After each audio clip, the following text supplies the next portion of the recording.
Hey everybody, and welcome back to my channel. I'm Mama Sila. I am 23 years old, a single mom, and in today's video I am going to talk a little bit about how to budget.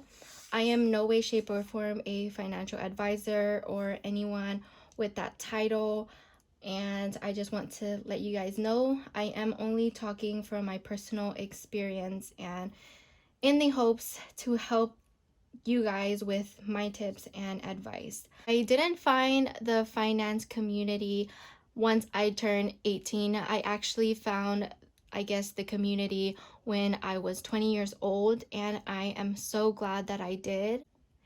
And I hope that whoever is around my age in the 20s or even 18, 19, who are just either getting your first job, starting college, or just working, whatever the case may be, I hope that you can share this with any of your peers or your friends, because budgeting and, let's just be real, financing and just learning about the aspects of money, how to budget your money and how to control your money is not taught in our education system, which I believe they used to, but nowadays they don't. And obviously when I was in high school, they didn't teach me, because I would have saved up so much more money, especially from my high school days up until now. But I am still pretty young, and I'm so glad that I have found this community and started a savings fund. If there's one thing that you get out of this video, I hope it's that you start to save, whether it's 1% of your income up to 20% of your income. I know that some people can put more of their income into savings, but let's just be realistic. For my case, I am a single mom and I make a low income. But with that being said, I am going to be talking about a low income and just explaining where I put my money and things like that, and where you could put your money and where you can save money. Developing a lifelong habit of saving and investing is not easy. But that's the amazing thing about budgeting and about money. Each month is a different month, and each month you can start over. Some months can be worse than others, but you always want to put your best foot forward and forgive yourself. If you are in debt currently, just accept it, breathe. Everything's going to be okay, as long as you are taking a step forward into stop increasing your debt and decrease your debt and pay off those high interest credit cards. Brian Tracy once said that money is hard to earn and easy to lose. And from personal experience, that is so true.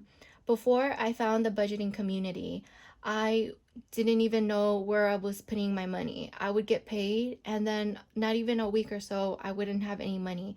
And I was just living this rat race to paying off my credit card, which I'm currently still paying off. But now I am saving more money. I am able to actually tell where my money to go, rather it just tell me where to put my money, I guess.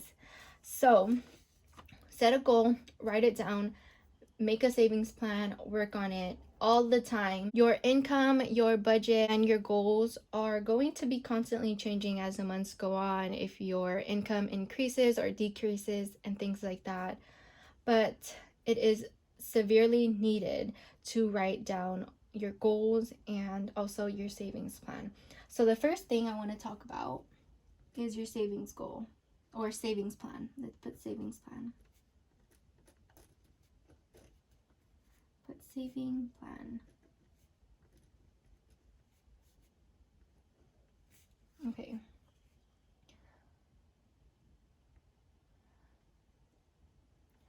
I am not exactly sure where you stand when it comes to saving. If that, are you saving your money or any of your money that is coming in? This is, like I said earlier, hard-earned money, and if you are constantly spending all of your money, you can definitely save, especially if you are spending your money on materialistic things that aren't needed. So if you have never saved and are beginning to save, I would suggest you to start with 1% of your income. So 1% of your income to go into savings. There are many different savings accounts, but right now I'm going to talk about different savings accounts that you should look into. I am not in any obligation telling you to open up a savings account, but when it comes to your general savings, you only get 0.01 to 0.09% back, which is nothing compared to other savings account. These savings account include a high yield savings,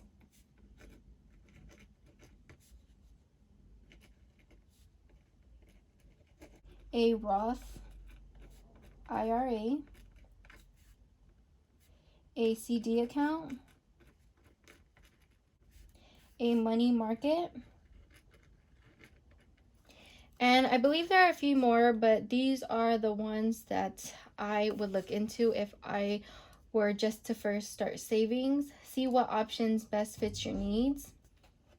I have most of my money in a high yield savings account, and I recently just started up a Roth IRA account.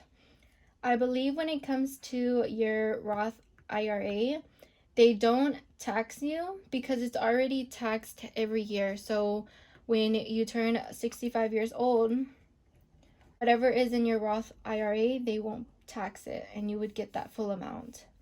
And also, when it comes to a Roth IRA, I believe for someone my age, you can only put up to $6,000 a year. So the earlier you start, the better.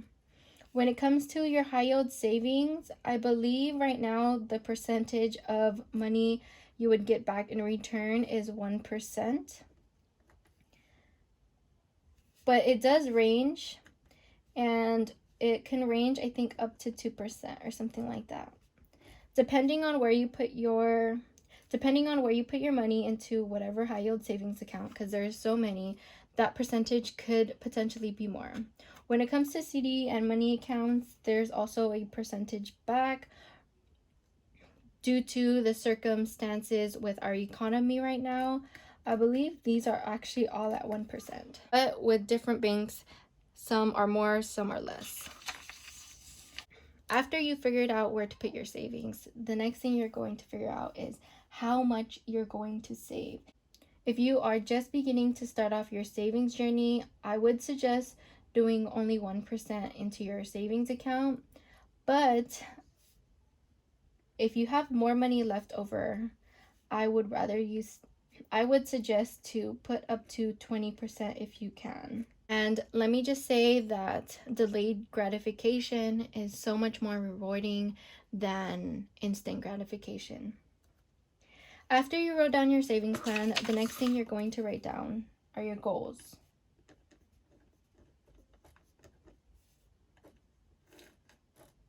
It can entail your money habits,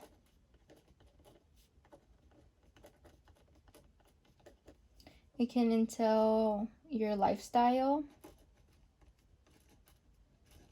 and so much more. For me, my goal, and I do it yearly, for me, my goal for this year is to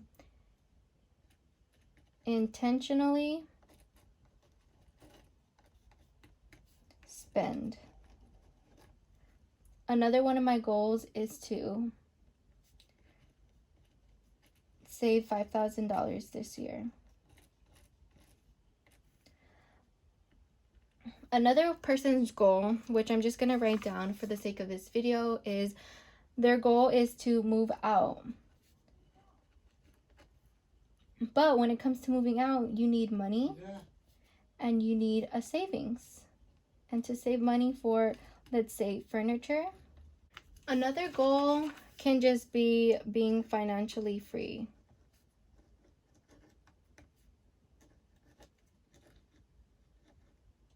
And this goal can actually be like your main goal, like your main life financial goal. You know what I mean? Some people can make goals to not live, so not live paycheck to paycheck.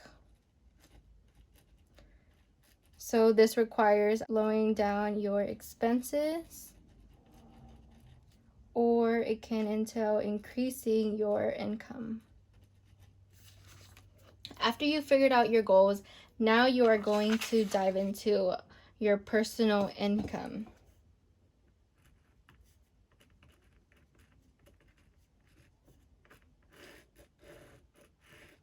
How much are you making on a monthly basis? Let's say I only make $1,000 a month. So if you work bi-weekly, you are getting $500 every 2 weeks. If you are getting paid weekly, that looks like $250. So this is monthly.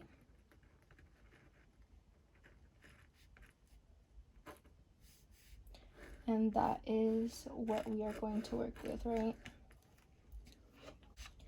After you figured out your income, you're going to write down all of your expenses.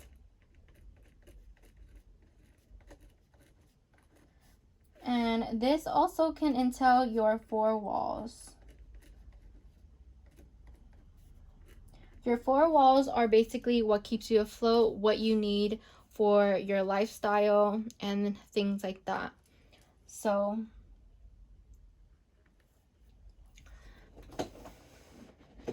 for me, that is rent, that is renter's insurance, that is Ethan's insurance,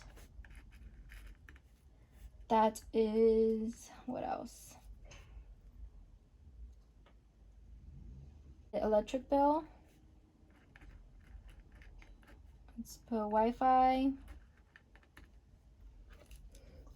We have gas. We have allowance. And we also have, I guess, groceries. Make sure on this part you are only going to be putting what you need, what is required. Pretty much kind of be exact on what your bills and expenses are. So rent for me is $200, renter's insurance $18, E's insurance is $34, electric $50, Wi-Fi $50, gas, let's just say $60, allowance $60, and groceries $60. Let's see how much this totals up to. By the way, when you do expenses, also do it on a monthly basis. After you have written down all of your expenses, go ahead and add it all up.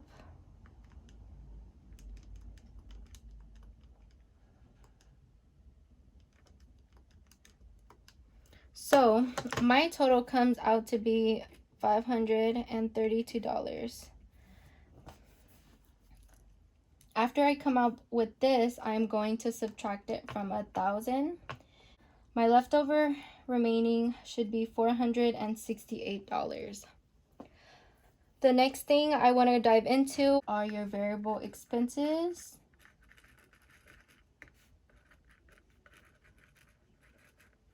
As well as your sinking funds. If you are new to budgeting and don't know these terms, okay, so expenses are basically bills and things that you are needing to pay. The next thing is variable expenses. Variable expenses vary month to month. Let's say you have a birthday that's coming up in August and you want to budget out some money. That can be a variable expense for August because not every month is someone's birthday and that you're willing to put in that same amount each month. Another thing is sinking funds. Sinking funds are funds that are going to end up occurring, and so you want to start saving up some money for those specific items. So that can be so many things. It can be things you are wanting, things that are going to come up and you need to save that money for. So sinking funds can entail Christmas, car registration, car tags, and all of that. So I'm going to just write down some of my sinking funds. Let's say that we want to put $500 into our Christmas fund and we begin saving right after Christmas. Since we did calculate our monthly income, we are going to pretend that we get paid only once a month. So just to make it easier, we're going to do 500 divided by 12 because you get paid once a month. So that means that we are going to have to put $42 each month into our Christmas fund. So if you do get paid bi-weekly, you're going to divide that number by 2. So that would be $21 a month. If you get paid 4 times a month, you're going to do 42 divided by 4. And that would be roughly $10 to $11. And you can switch off that number each month. For Amazon, I have to put $6 a month. So we're going to do that. And Ethan's savings, let's just say I put $100 a month. As far as variable expenses, here are a few. We have car maintenance. We have birthdays.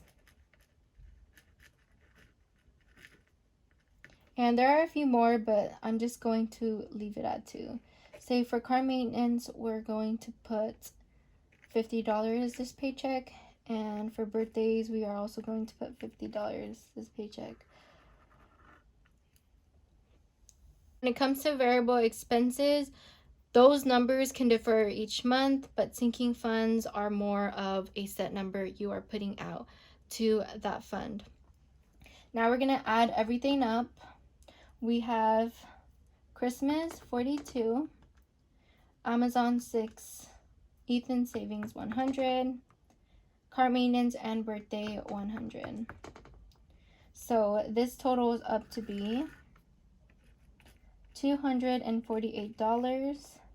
And so now we are going to subtract that from 468. And so our leftover is $220. Now, since for this budget we have money left over, there are a few things we can do with this money. If you are in debt, I would suggest putting all of this into debt so you can be a lot closer to becoming debt-free. Another thing you can do with this $220 is to save it and put it into one of your savings accounts, whether it be high yield savings, your Roth IRA, CD account, or your money market account.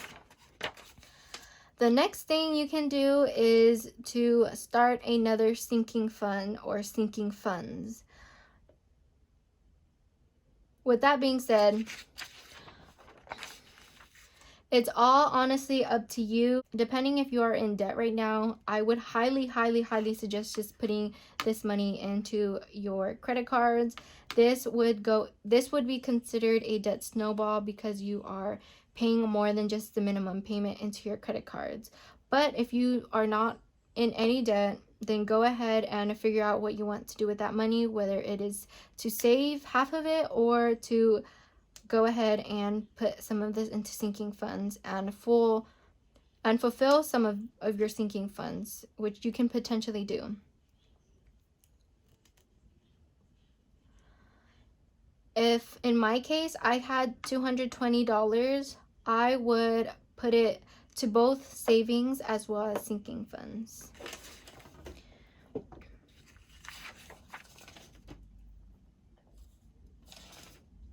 After putting all of your expenses together, next you're going to, which is the hardest thing. Let me see, are we on 6? Yeah. You're gonna cut expenses.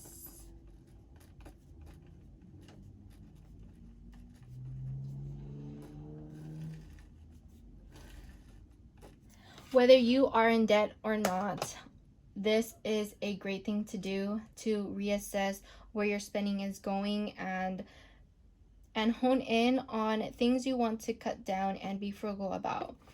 So when you're cutting expenses, you obviously do have to look at where you're putting your money. And let's see where we can cut expenses. That can be allowance. That can be, let's say, groceries. It can also be for birthdays. And as far as sinking funds and things that will eventually come up, I wouldn't suggest cutting any of that unless you are in serious debt and you need to put off a few of your sinking funds for a few months. But for the sake of this video, we aren't going to do that and cut a few things. So let's say our income is $1,200, your monthly income at least, and you are spending $1,500 for your expenses. So you're gonna go ahead and cut expenses when it comes to allowance, when it comes to bills or expenses not needed, even if it's for a few months. You can go ahead and do that, as well as your variable expenses.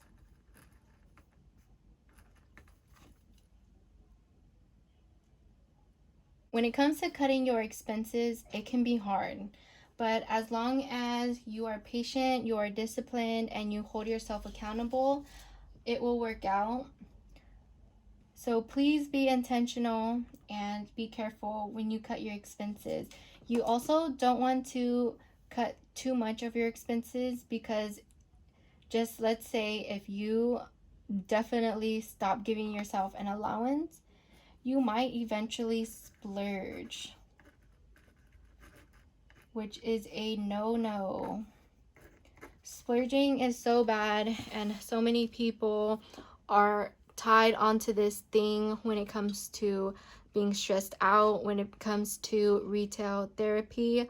A lot of people don't know how to handle their stress, and so they take it out on their finances. But as long as you are determined and you're patient and you really try to hone in on your finances and put your money exactly where it should go and needs to go, and you will begin to save money and it will become a habit. And I swear, once it's a habit, you are going to start loving saving your money, or just putting your money into savings. So after you've cut your expenses for a few months and or have increased your income, you will soon eventually reach a point where income is a whole lot more than your expenses. And the first thing I'm going to tell you, girlfriend, is do not increase your expenses, okay? So let's say your income right here increases to $2,000. All right, so for 7, we're gonna put increased income or decreased expenses.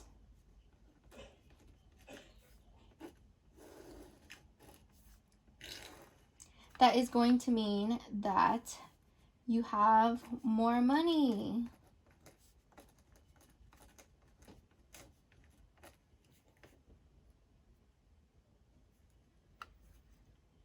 Having more money in your hands can be dangerous. With that being said, you might buy extra clothes or materialistic things that you don't need or just want. It can be like spending money on decor, increasing your liabilities. And this right here can be the breaker for you. So let me talk about liabilities. Liabilities are things that run up your money, and that can be a new phone. That can be a new car. That can be honestly something you don't need, you just get, and a huge hole in your pocket, okay? But instead of increasing your expenses, at this point you are going to save, okay? I'm so sorry that there isn't anything spectacular about savings right now, especially if you are only saving 1% of your savings. It will add up. And I'm just telling you right now, the power of compound interest is amazing, you guys. It's definitely a delayed gratification, but I rather you save money and prepare for your future. I can tell you guys from experience that it has been hard currently, but when you are able to build a budget and you're able to have an emergency fund and things like that, and when unforeseeable things happen, you are still in a better spot when you save money. The last and final thing, girlfriend, is to treat yourself.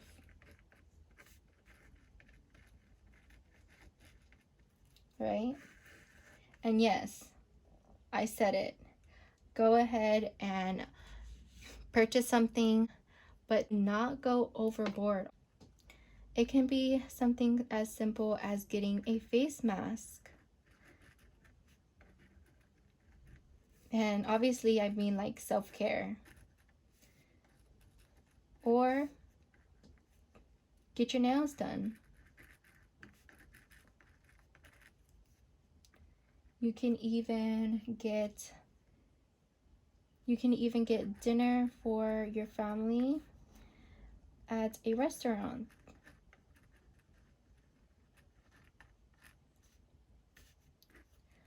But at this point in time, you are doing really well when it comes to your goals, when it comes to your savings and increasing your income and lowering your expenses. You have to reward yourself. Yes, you may feel that you are on top of the world after you really start saving more money and it just becomes an avalanche. Don't be too hard on yourself.